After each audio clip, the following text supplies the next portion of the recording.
Welcome to the Beauty Seed.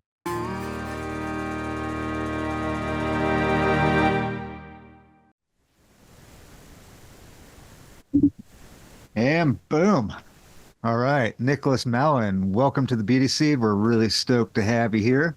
And we're going to dive into it. Sounds like start with how'd you get to mindset? We both just recently graduated from the Enlifted mindset coaching uh, thing with Mark England. If you haven't checked him out or that workout or done story work in that method, it's super powerful. It's a game changer for both of us, I'm sure. And I really would like to explore the crossover that you and I as musicians and artists and people in this audience, how their experience might relate to how mindset and its overlay in our lives, how it plays out in our lives, how that affects our artistic process.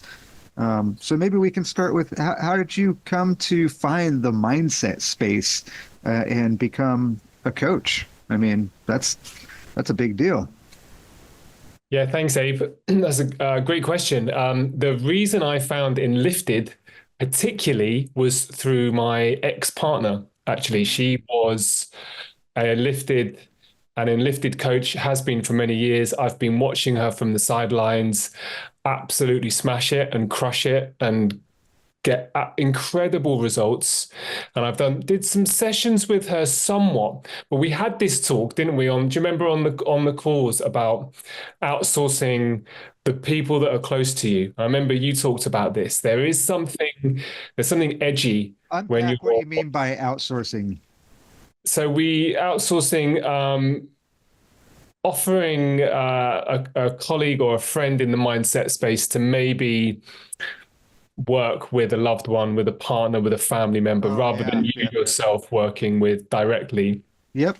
So I had some exposure to the four-stepping process and the story work process, but it was really on the certification when I understood the power of words, which is ironic and funny because, like you, I'm a musician, I'm a spoken word artist. I've been working on myself in many guises, meditating, doing yoga, understanding to some degree the power of my own mind. But Enlifted really gets down into the individual words, which is The something else, craft. right? The Yeah. crafting, the The crafting, yeah. craft. Yeah, so that's yeah, it's powerful stuff. There is yeah, having so many hats. I mean, I've worked in the trades, I've worked in you know, the really fine-tuned business writing field of optimizing uh writings for executive summaries and all of that stuff. I've done event operations, I've done music, both pro and not. I've done pro dungeon mastering. I mean, getting paid to do that. I get paid to do fire at festivals. My point being that this mindset tool has brought all of those varying things into focus to intermesh and interlock in a way that all of a sudden that zipper is no longer necessary. All those things are there and they all flow in this dance through the lens of mindscape so wonderfully.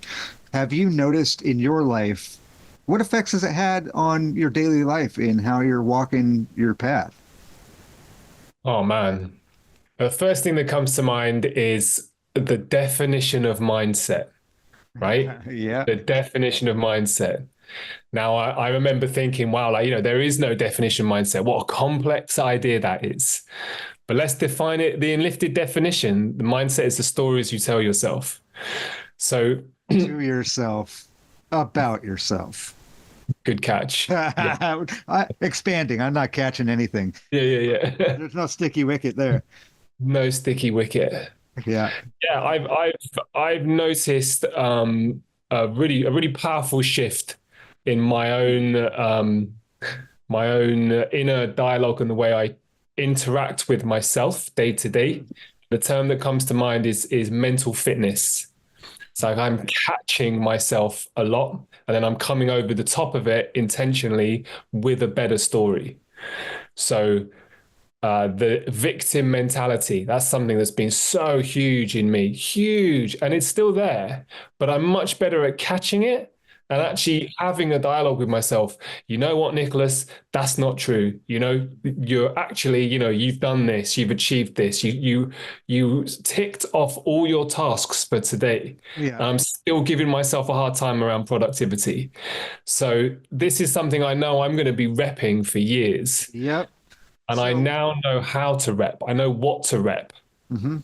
One thing that you're kind of pointing at that I'd like to highlight is that when we attend those words and then look at it through the lens of accuracy, it gives us the ability to then go into what is accurate and supply ourselves with evidence one way or the other. Now, we can supply negative evidence as a choice once we become aware of it, or we can supply ourselves with positive evidence, and all of a sudden you have the foundation of one way or the other going into spiral down or spiral up. Both spirals are always there. You always have that choice. But until we become aware of that interaction that we're having with ourselves, and through the lens of our word is a great inroad to that, then we have the ability from awareness to step into attention. And once we have that attention, we can learn how to focus that attention to finally and hopefully for most of us become cognizant. Become cognizant is to be or recognized, as in to completely rework the substructure of how we interact with the universe. Because until we can be recognized by the universe, we cannot step forward in full cognizant of who it is that we are in light of creation, right? I mean, So, boom. perfectly, boom, indeed, perfectly articulated, and we're going quite deep already, aren't we? This speaks Yeah. to the connection between mindset and something deeper, whatever is underneath mindset. Like we're discussing the bridge, Yeah. which is to recognize ourselves, which, I mean, we start getting a bit magical now, don't we? A bit mystical, a bit metaphysical, and I love it. I'm here for it. Well, That's our it's connection. also the nuts and bolts. I mean, you may know that I'm in the law study, especially the sovereign authority, comprehending the relationships we build in external life and how our internal space reacts with or interacts with that. And so becoming cognizant is actually a major function in law also, to bring it into practical terms. So we have this overlay of practical and the deeper inner work are actually how you come into controversy in your life is by disregarding that inner work. And so if we can clean up our inner space and find, like Mark's always saying and hammering it home, space and clarity, then we can go into our life in a real way to remove controversy or not get into it in the first place. So there is, just to bring it to a practical bridge between both elements. I'm sorry to interrupt you, but that struck me as really an important distinction. There's a very practical element to this. Absolutely, I really love that. There's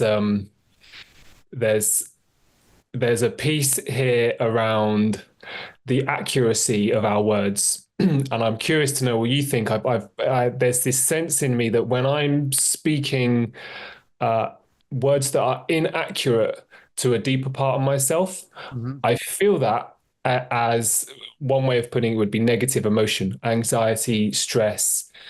When I speak accurate words to myself, about myself, to the world, Mm-hmm.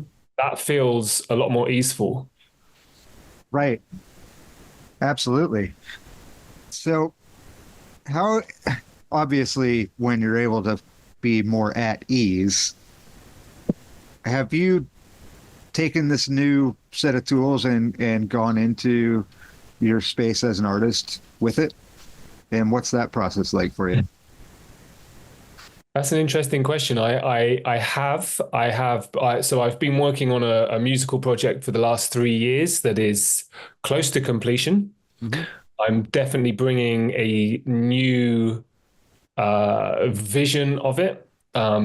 It's a spoken word piece. It's a spoken word journey over classical music, Yeah. um, and very much fits with the whole storytelling, the what the stories that we tell ourselves, and it has some famous quotes and monologues. I've got a bit of Terence McKenna in there. There a bit of Ram Dass, and I'm playing with the words. And because I've been playing it, it's complex music, and I've developed a style where I can speak naturally over rhythmic music. Hmm. And I've always had this sense that every time I pick it up, I'm playing the same thing. And my my journey with this particular piece, and I think a lot of musicians will relate to this, is the sense of boredom of repping the same piece of music over and over again.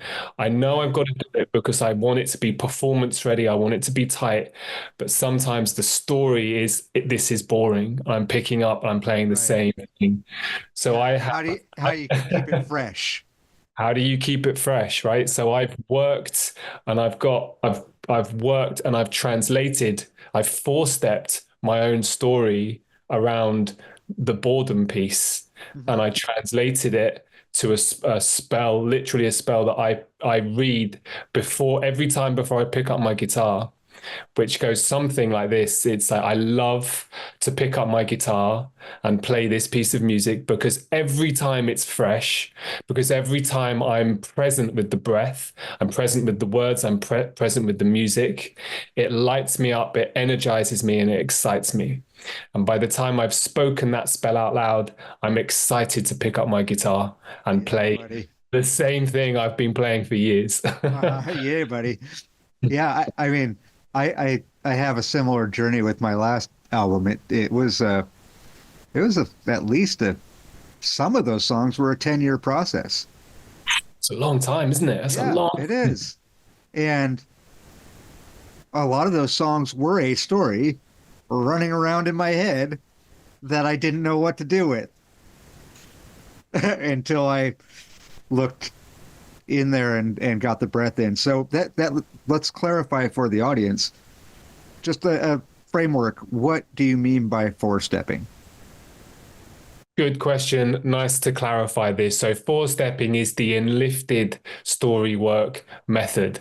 And you mentioned earlier, it is designed literally to create space and clarity from the stories that are running amok inside our head.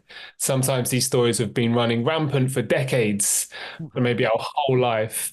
And this four stepping process is a literally a simple, super simple process that gets that story out of your head onto paper or a Google Doc, and then it slows down the breath in Mhm. context to the story. So Yeah, that's the overview without going into the particular steps. It slows yeah, because down the there's breath. it's simply complex for sure. Yeah, Yeah. absolutely. And I found it really helpful to, like, you and I have worked together, and I've worked with a couple other people in our cohort. And it's really helpful to have somebody not only to witness, but also to develop questions with you that dig into the meat of your story more accurately so that you can really integrate the experience of it and, you know, live now more fully. So if you have a moment, you can talk to the audience for a second. I'm going to grab something real quick. And Absolutely. I these was guys, wondering. maybe a poem or something. Well, I was wondering, do you think your audience would benefit from the story that when I came to you and I was like, Abe, I need some support?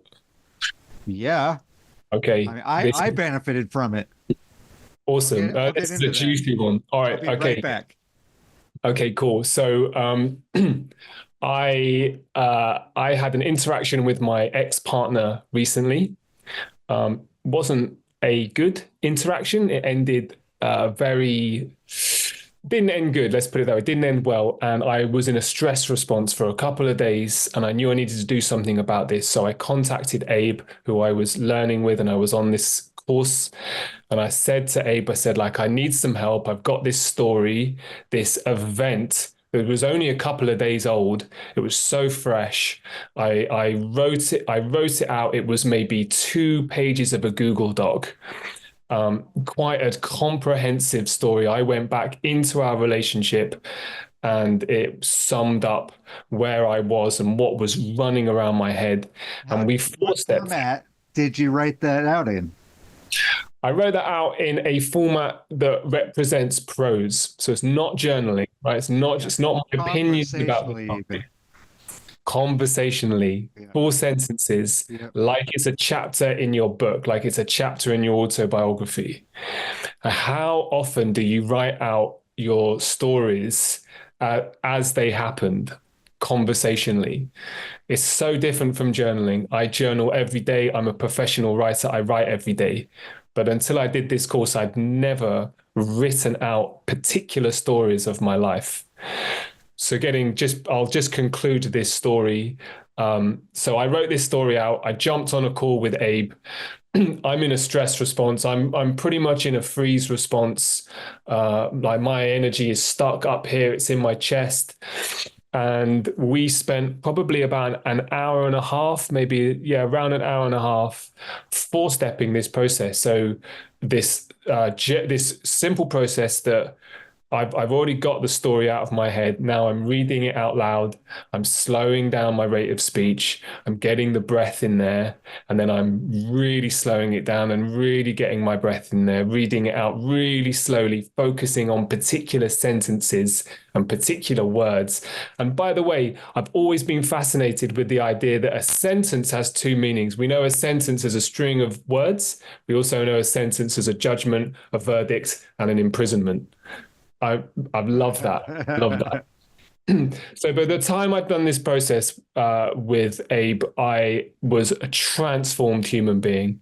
I was energized, feeling in my body, down-regulated, feeling empowered, feeling like ready to take on the world. And that's incredibly quick and efficient from a stress response from a very challenging interaction based on a very challenging relationship that went on for 2 years.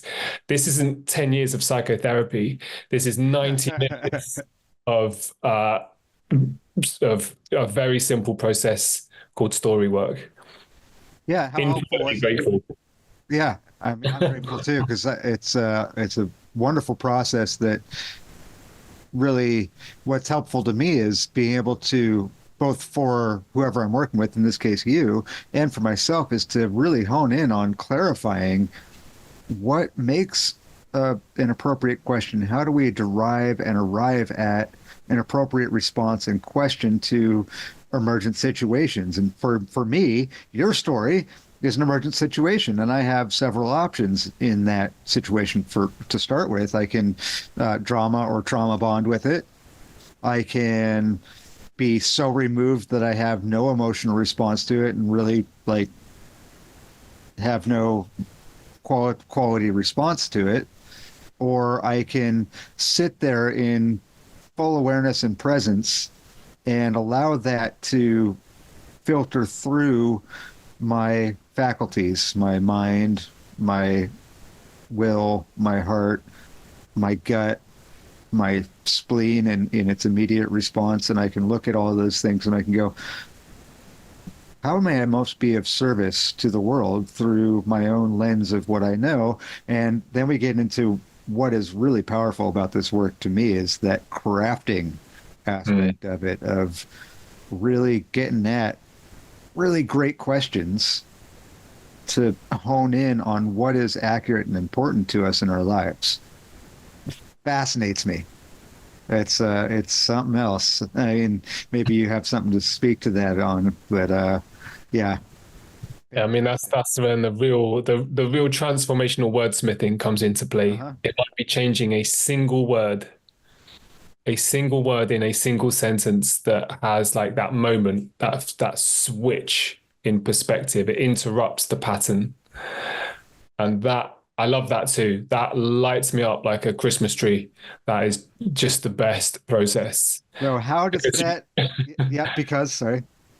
well, it's that feels like I'm doing magic. That feels like I'm engaged in some sort of magical practice beyond what I know. I know what I'm doing to a degree, but I'm not, there's another part of it that's mysterious that I'm not connected to. And that's Yeah. psychedelic. How mysterious is it to listen to your fucking spleen, Yeah, right. Yeah, for instance? Which right. there's a reason I say that, and I can get into that sometime. But how much like I mean, I know for me this is true, but for you, how much has that affected your songwriting, your poetry, and those things in how you look at or in how you practice and how you show up to the work table in the language that you use in portraying complex ideas to people through art? The best way to answer that is it puts me back in my body. Hmm. It puts me back into the mystery of my body. I'm no longer, or I'm shifting from like a performative lens. Hmm. So I'm playing for a particular audience, or there's these words in these music, and I'm trying to get really good at them. Now it's coming home. It's coming more into my heart, into my body, into my organs, into my energy centers, and that's the place I'm focused on. That's the place I'm playing from. That's the place I'm feeling from. Hmm. If I'm feeling those places in me whilst I'm performing or playing or rehearsing or practicing, that's what's being transmitted. Yeah, buddy. Yeah. You resonate with that? Is that something for you as Absolutely. well? Yeah. Yeah. So nuts and bolts wise, do you have a routine that you keep to for showing up to the writing desk? I mean, like Pressfield's book, The War of Art. It's all you need. Pros show up. So Yeah. what's your process look like if you're willing to get into that? Absolutely. Well, I'm busy. I'm a busy man. Like most of my practice comes just before bed when I least want to do it. Hmm. I'm ready for bed, but I'm committed. I play 20 minutes minimum per day, and I track it. So I find habit tracking is so. I don't particularly like the term hack, but you do hack your own neuroscience when you track habits and you see the consecutive days being ticked off. Um, that helps. I don't want to lose a day. I want to be consistent with it. I also have my spell book, which I mentioned earlier. Like I read out. I think Stephen Pressfield talks about that before he sits down and writes. He speaks aloud his mantra to his Yeah. muse.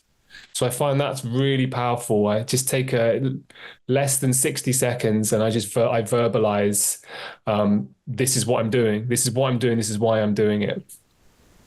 And then I ensure that there's three categories of practices which I tend to split my practice in equal measure, which is pieces that are polished and that I'm continuing to polish, pieces that are but you could call it drafting, crafting, and supercharging. Actually, the supercharged ones, they are performance ready. Yeah, yeah.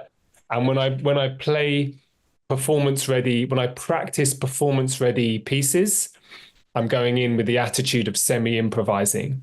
So Yeah. I'm playing with them a little bit more. I'm being a little bit more playful. And then there's the crafting ones that are not performance ready, but they're getting there. They're complete. They just need practice. And then I spend a bit of time writing words or creating new parts of pieces. So Mhm. that also prevents the boredom, like there's pieces that I'm working on that are complete, pieces that are getting there, and pieces that are not there. So that also helps me just keep it fresh. And last piece I'll say on this was a piece of advice from an amazing musician friend of mine. He says, always, always, always, always. Let me back up because we know about that language. That's dangerous Yeah. language. Can be. Sorry? It can be. It can be. It can be. He recommends having three pieces that you're working on throughout a week. So at the beginning of the week, focus on three pieces that are your main focus. Mhm. I often and do often venture away from those three pieces, but it gives my brain, gives my mindset, gives my mental real estate an intention and a focus. It's like, right, for this week, these are like my top three pieces that I'm working on. Yeah, a framework. Yeah. So it's an organizational thing, right? It's being organized. It's treating my music more like a business, Uh-huh. uh, being structured with it. Yeah, so I'm going to take it out of the business context to make it broader. It's like giving your own process value, and in that valuation, which could be anything of value, but it's giving it your self-worth value enough to show up to the process, which can then become transactionally monetary. Yeah, beautifully Makes put. sense. Yeah, yeah, yeah. Because so much of our lives are actually viewed through the lens of transactions, and these transactions can be a great framework, though they can be limiting when our view of success is encapsulated by one metric. And the typical metric is financial success, and it's by negation acknowledged, by no means the only metric of success.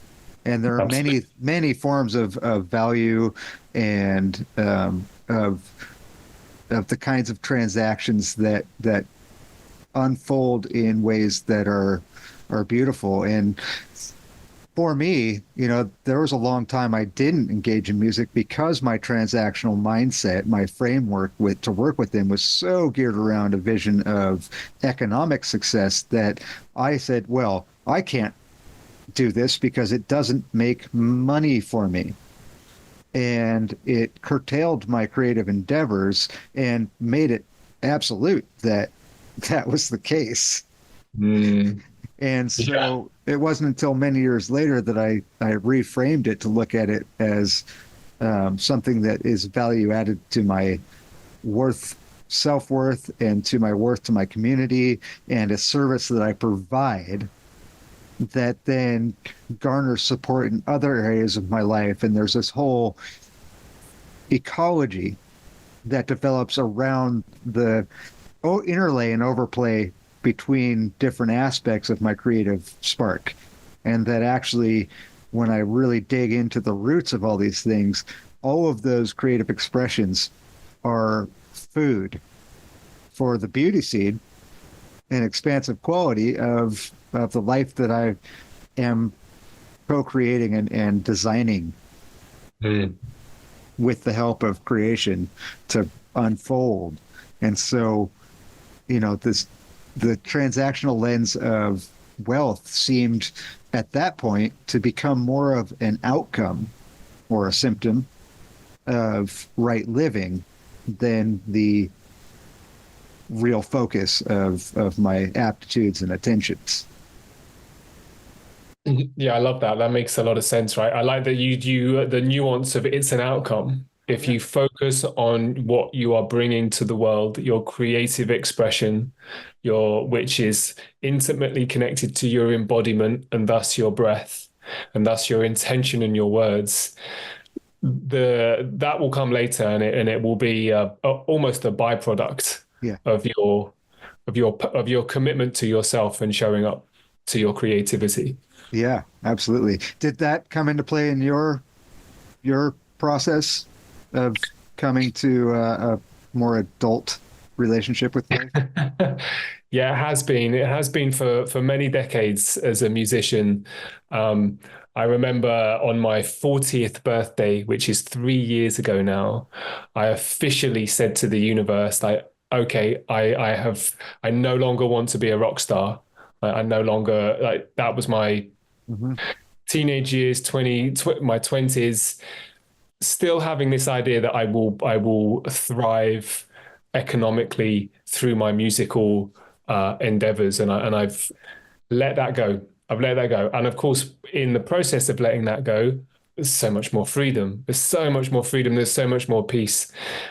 Interestingly, it's slightly connected. I'll mention this, that very recently, a lot of my friends, a lot of people that hear my music ask me, like, where can I hear this online? Like, where are you going to record this? I was one of them. You were one of them. And I have pieces. I have pieces online spread around. I have a single released and some YouTube videos and some Instagram reels of me playing. But this piece that I'm working on, this whole project, I've been dabbling the idea with not recording it, and it just simply being an semi-improvised piece of music every time I come to it. I'm dabbling with that idea. I find that, and it's an interesting idea because everything also can be monetized, and now everything these days is commoditized through social media. Mm-hmm. So I'm just again letting go of that particular idea. Mm-hmm. To approach it in a way that works within your framework of success. Is that what you mean? Or is that an aspect of what you mean?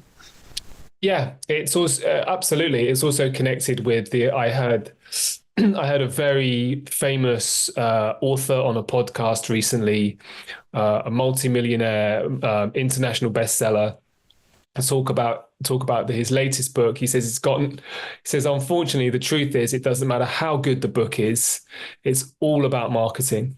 If you want people to read it, you've got to market it. And I just instantly translated that to music.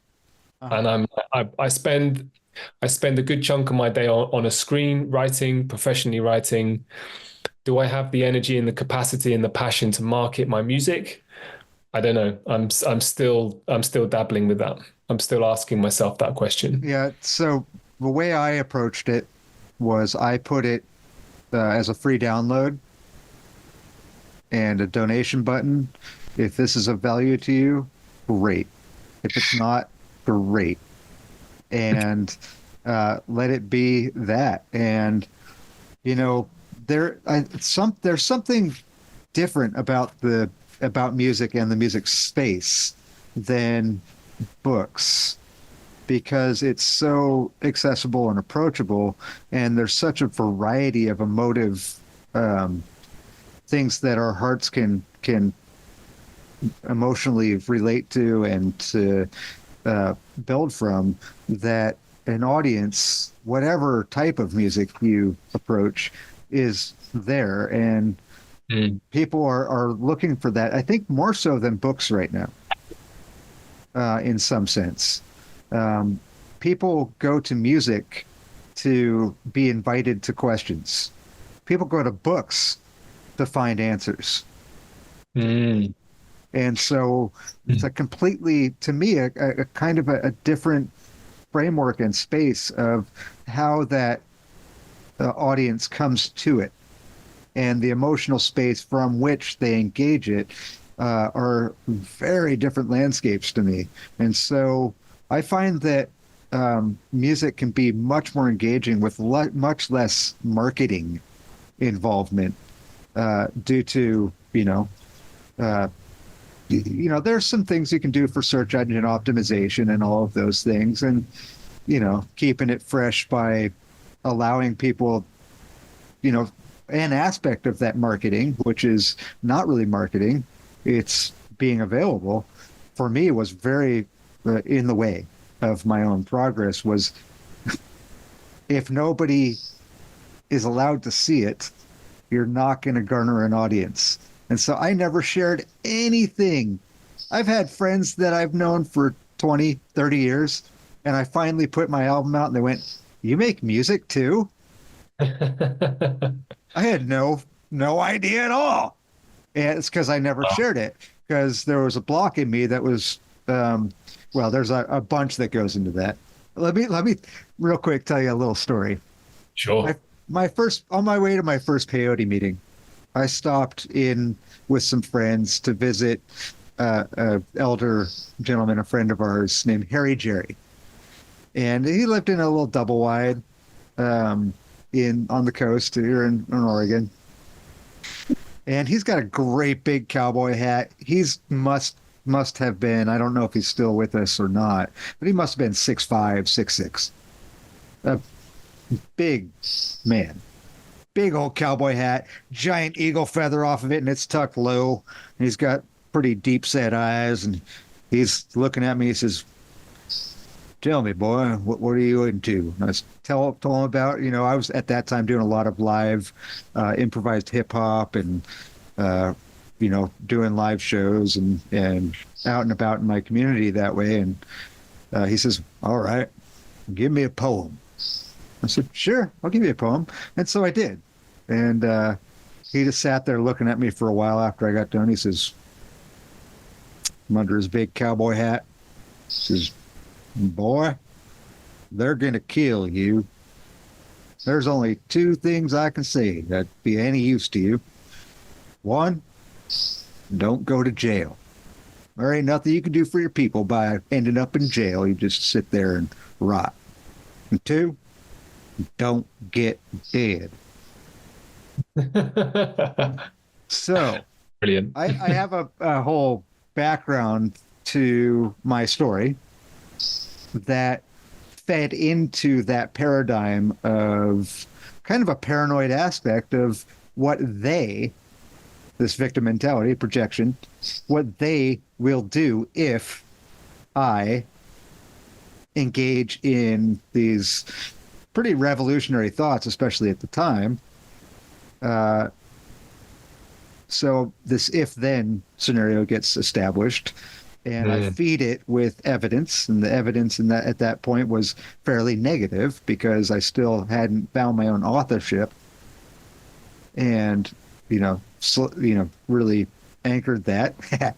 We'll go with their analogs of a semen scenario. I hadn't anchored that in my heart, and so this "don't get dead" and "don't go to jail" thing really resonated with me in such a way that it was a great lens to look through, though I took it to mean don't put yourself out there. Fundamentally is what that equated to. And all of a sudden I went into myself and started looking at that story more over the years. And now that it's integrated and I have a more well-defined relationship with that story, I'm like, oh, there is no them. There's only men and women who happen to act as, and there's my relationship with creation that they interact with me through. And this is a body. I'm embodied, and I'm not scared of losing this body. There is only life and creation. So, boom, I'm going to put this stuff out there regardless of how that is viewed. That view is up to that man or woman who happens to be viewing that. Not my responsibility. Right? So was it a moment? Was it a transformational moment when you decided, I have an awareness of this now. I'm going to put my music out. Yeah. Wow. It allowed Okay. me the space to actually make the music. Because until that was integrated, I wasn't even making music. Right. Right. All of a sudden, I noticed also that everywhere I went, and all walking around I have 5 acres, I'm always walking around here singing. And I went, oh, I had closed that off of myself simply because of a story that I had fomented by my relationship with what somebody else said. And, people cast their spells all the time, and sometimes they influence us. And so it's a key aspect is to attend what it is that we let into our field and the spells that other people tell us as well as our own. We can dispel other people's stories. And wow, and boy, do we have a lot of stories running around from our formative years, from random people, from strangers Mm-hmm. might say something, from Like especially, I've been considering this idea recently, the idea of of trolls leaving negative comments online. And those words are powerful, and Yeah. we think it's someone hating us. It's just that's irrelevant. It's the words that we're reading that are having an impact, and then they stick, and they make us Well, feel stuck. they can stick and they can make us stupid. And that's where I was talking about the awareness, attention, cognizance. Mm, So if you have an awareness and attention to it, then you have the option of it affecting you or not, right? but it becomes a choice. Yeah, it becomes a choice. And until Choice. that point, though, yeah, absolutely, um, you're unaware, you're ignorant, and ignorant is no excuse. It still affects you, Mm, right? right, right. So, Powerful stuff. Powerful stuff. You know, I believe we're all creative. I believe we're all singers. We can all sing. We can all dance. We can all make music. We can all create a rhythm. We can all clap. I was told from a very young age by my parents and my family that I couldn't sing and that I shouldn't sing, and I didn't until my early to mid 30s mhm. when I started to be introduced to plant medicines in a ceremonial setting, where it became very clear to me very quickly that I would benefit hugely from getting some singing lessons. And I Yeah, did. I've been expanding that muscle ever since. totally. Well, my wife is an opera singer, trained opera singer, and she's very talented and has an amazing aptitude for it. And so I have the benefit of having a world-class teacher at home who has a great perception of aesthetic as well. And so she's my primary go-to for production as far as asking the right questions and leaning into the right areas. And you might want to change that because this is what it's doing to the whole overall flow of the piece. And think about adding this sound in or changing that word or that inflection. She's Mm. real. It's so nice to have a working relationship with with her in that regards too. So um, Amazing. Well, yeah, that's what we all it's need. rad. And it as in the rest of these things, the space in me that allowed for her to be able to show up for me and with me was a long process in How long have ongoing. you been with your partner? We are at about 11 years, and we've been married for a year plus. Our anniversary is actually April Fool's Day. Cool. Very cool. And so, but I met Mara. She went to college with my cousin Rachel Cohn, who is also a best-selling international bestseller author. And Rachel was moving back to the West Coast, and Mara was her pick for the road trip across country. And they did what was at the time something that was a thing called a drive-away. And a drive-away was where somebody wanted their car moved from one location to the other, and they paid the fuel, and you drove it for them. Okay. They drove a U-Haul or they flew or whatever. And so they got a drive-away and traveled across country. And one of the stops was to visit Rachel's aunt, my mother. And so 16-year-old me and 20, I think she was 23, just fresh out of graduating college, Barnard, Ivy League girl, super smart, super pretty, bright and shiny, newly minted. Little 16-year-old me was like, whoa. And I actually knew on an almost cognizant level, like it was pretty up in my field, I am going to marry that lady. Wow. Okay. now, Bold. Tenacious. now 20 years later, um, we were helping Rachel, the same lady, because Mara had been living with her for a time in Los Angeles at a beautiful building called El Royale, which was where a bunch of famous people have lived over the years. And they were moving out of that, and I had a truck and I'm capable, so they called me and said, "Hey, can you give us a hand moving?" And in that process, we both had a moment, and it's a very real moment, where lightning literally struck us, and we went, "That's happening! Holy Whoa. shit!" And it's been Oh, on ever since, all in. wow. Yeah. Oh, that's beautiful, man. It's very inspiring to hear. Very encouraging as well. Very encouraging. Fundamentally, both of us had to be in a place where we had cleared our own bullshit out enough to show up to that possibility. And before that time, if we had gotten together, which there was a couple of times where that nearly became a thing, not from lightning, but from my aggressive nature, because I can definitely get my way if I want to be forceful, and not such a good thing, actually. If we had, I have a strong inclination towards the thought that that would have been a crash and burn, epic fireball of total shitstorm. Wow. So spiraling up or spiraling down, as you said Right. earlier. That's it. That's the name of the game.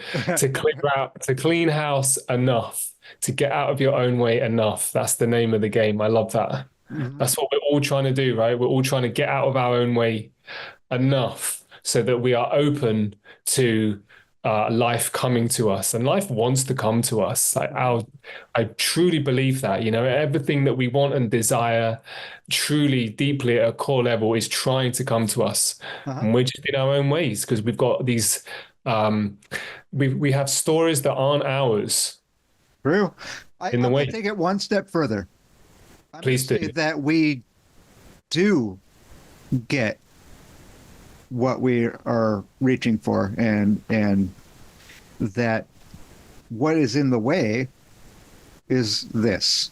And thank you, Greg Paul from Law for Mankind, for clarifying this in me.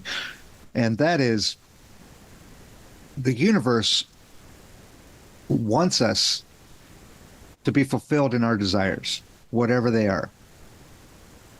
The issue comes from our inability and inattention to be able to ask the universe for what we want accurately. And so we do get what we want. We're not trying to get what we want. What we're doing is we're asking inaccurately to the universe, and our desires are fulfilled. Right?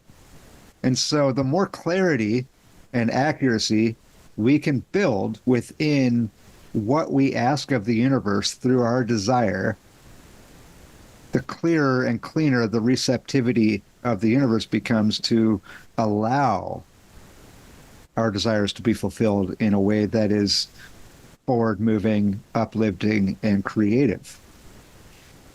So take out the try, buddy. Take out the try. There is no try. There's no try. There's no try. Yeah, that's beautiful. And my question, I wonder if this is a question, is how do we know whether we're being accurate with our prayers and our intentions and our words? How do we know if we're being accurate and precise? What have you found works for you? So two things jump to mind. Simplicity. Mm-hmm. Usually if your intention and your prayer is two sides of A4, maybe a little bit too complex. Mm-hmm. And if you can distill that into one sentence, if you can distill it into 3 words, if you can distill it into 1 word and you feel that word, that's a good connection to what is accurate. Mm-hmm. And so, yeah, go for it. I'll just close on that piece. My word of the week, my intention of the week is simplicity. Yeah. And it's been landing so much, and we're talking about it now. And I notice in myself this week just an easefulness, take out the a slowing down, a presence in my body that feels wonderful. Yeah. And it also opens up the space to be able to attend what we're feeling. Right. So Exactly. I was gonna get there, and you got there with me. That is the tool that I have found that is the most helpful in ascertaining what is an accurate way to present my desires to the universe is the space and clarity to look at where in my body those emotions show up as a key signature of its accuracy. And I would invite anybody here listening to look into human design and look at the tools there because they're really helpful in learning about your own quality of what is the most helpful in your body to attend to. Anybody listening, Cole Bombino online is a fantastic person for digging into these things of especially through human design about building proper tools of attention on the emotional scales and the mental scales and linking those two through human design, and everybody's approach to that is slightly different. And one more thing I wanted to mention, uh, a wise and wonderful elder in my community who also has a great podcast with Mike Winter. His name is Dr. Bear Lando with AlphaCast. And one of the things that he often will hit on is that him and his wife, Deb, have a practice that they've been doing for years in this space that gets that simplicity and clear, decisive articulation to the universe with these spells. And he calls it a now, hold on a second. I'm going to grab a little water here. Sorry for the interruption of my thought.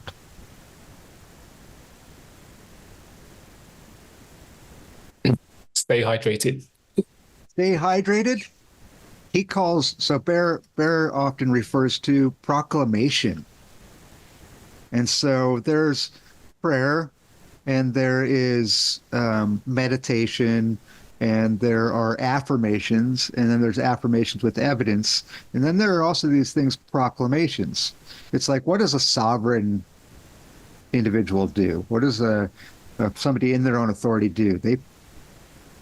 I hereby state that today is going to be the most fantastic day I have ever had. A proclamation. Shape it however you want, but the point being that it's direct, it's simple, and it affirms those things that we most clearly desire in ourselves. And I find it to be a great tool. I use it often with a number of other things that resonate with me. So there's that. I love that. I love that. The proclamation with a deep breath afterwards, and then you're Absolutely. You're cooking. Yeah. Do you ever get into I'm going to sidetrack a little bit because why not? Why Do not? you ever get into soft arts? Painting, Into drawing? what? Sorry? Soft arts, painting, drawing, printmaking, any of those things? In a nutshell, no. I continue to have to run a story that I'm no good at art, and that music is my. Although, actually, I tell you what, I'm looking at it right now. I'm going to peel it off the wall. So, some years ago, I went to Peru for a dieta, and part of that 4 weeks was a visionary What art. is a dieta? What is a dieta? Mm-hmm.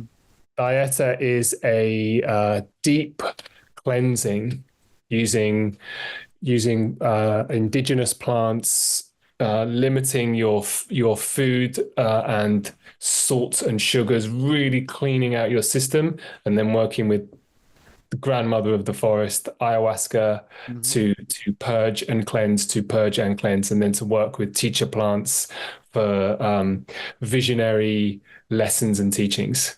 Great. So continue. So Sorry about the that's interruption. okay. No, thank you for that clarification. So during that 4 weeks, a visionary artist came in and we all sat around and we did some art. And this is what I created and I kept it and I continue to keep it. And you know what? I just love it. So here was my visionary piece of art that I did. Yeah. Great. And I've still got it. I still keep it. And it speaks to me. So it's funny that you asked that question, and I instantly go to no, whereas I'm literally staring at proof and evidence that yes, I can. It's simply a tool that I do not often utilize. Yeah. I want to point out to the audience a great thing that just happened there, and that is you said something, you acknowledged it, you reframed it, and you restated it for yourself. And that is a process we all have the option of going through and attending in our lives all the time, every day, that we are, talking using our words. How many of us use our words? How often?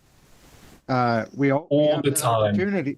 And all the time we have that opportunity to build that relationship with ourselves, to really, get at the crux of what is in our way, so that we can have a more expansive relationship with our own inner scape.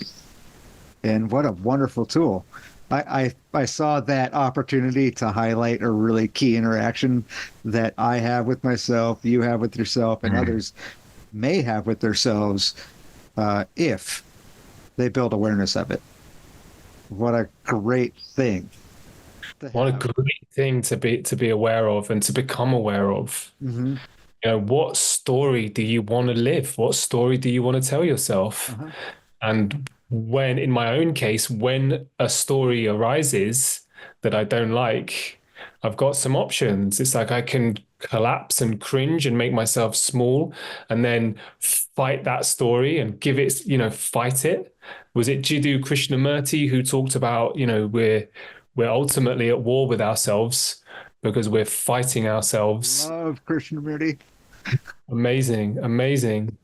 Where what we're talking about is acknowledging it and then simply restating it with some calm presence. No need to fight it, no need to be at war with it. It's like, oh, there's that story again. What would be a better story right now? Now I'm in control of my thoughts and my mental fitness. Here's a better story. Yeah. It takes a moment, and it takes, yeah, literally, it takes a moment to do. Excellent. So where do you see yourself heading with this work or with your music? Where are you going? What's your trajectory as you see it? My 40-year plan, I've thought about this, is to dive deep into this story work, to work one to one. Like my near future goal, short-term goal the next few years is to work one-to-one and to teach this, to teach this. And we learn this on our training that we're coaching. So when I'm with my clients, I coach. I'm also teaching what I'm doing. Mhm. And that to me is the piece that I can see myself doing for the next 40 years and bringing that into my music. I'm already starting to hold events where I'm playing music, I'm speaking Cool. these powerful spells and also integrating it into a workshop. So people have the opportunity to spell and dispel their own stories in real time. Right on. I can't wait to see that live. Mm. I have a feeling we'll be in physical presence at some point in the near future. It sings. I do hope so, man. I do hope. I can see that too. I really Yeah. do. That's going to be awesome. And so, are you you're taking on new clients now, or are you booked up, or what's going on with that? I have availability for new clients. Yep. Yeah. Great. If So people would like to work with me. we'll put that in a link so people can find you and all that. Yeah, so wonderful. Did you did you have something else you wanted to get into? Not specifically. I think we've covered some good ground. We've covered a lot of ground in a very short amount of time, brother. Yeah. Yeah, I'm sure we could dig into many more things. We could I talk all night, couldn't we? No doubt. likely, likely. I'm curious. You know what? So you've gone into this work. Is that the end of your work in digging into things, or is there more that you want to work through? There's more. I've got maybe a handful, maybe 5 or 10 titles to some stories that I am yet to reach out to you and the community to be like, hey, I want to move through these Yeah, stories. yeah, yeah. Anytime, brother. So that brings me to like, so once we get these stories cleared, the negative ones, what can you leave somebody with a vision, leave our audience with a vision of what comes next? What's after that? So once we've cleaned up our once we've cleaned up the negatively impactful stories and we've created a little bit of space and clarity, then we have the golden opportunity to fill our mental real estate with empowering stories, Mm-hmm. stories of dreams and fantasies and goals, and those the ones that are edgy, ones that are oh, really, I could do that. Like that's what we're talking about here. Yeah, And working with them and working in a coaching capacity, one to one, right? But now we're repping the what if statements. Now we're dreaming. Now we're playing. Now we can re-engage with life the way I believe life wants us to re-engage, yeah, to move into the edges of our comfort zone for the exciting stuff, for the dream that you have underneath the dream that you tell yourself, the real dream, the dream that you don't dare verbalize to anyone. Like imagine, what if? And now that's a life worth living, right? And I'm still getting there myself, but I know that's where I'm going. That's yeah. where I want to get, and that's where I want to help people get to, because that's magic. That's real magic. That's abracadabra through and through. Oh, great place to pause until next time we meet. And Mm. I thoroughly encourage all out there who feel the call to engage this kind of work in this kind of space to look into Nicholas's workshops. They sound fascinating to me. I want to know more myself. I'm like, really? Integrating music and story work into a context of a workshop? Sign me up. So we'll It's we'll coming. make that available as it comes. And blessings, brother. I'm so glad you showed up for yourself and for our audience and for me to engage this kind of really deep and powerful work of coming into focus and honing our attention. And we're here to provide a space and hopefully some tools to build clarity so that we can become cognizant of ourselves, of each other, and of our relationship to the world around us so that we can build the most beautiful, creative, engaging, uplifting, and wondrous life for all of us that is possible to imagine. I think, personally, I think and feel and know that we are headed in that direction and that in many ways we are already there. Mm. We have to find the attention and the awareness to it to see it. So here's to seeing the beauty, buddy. Thanks so much. Awesome. Thank you so much, brother. Until next time. Cool.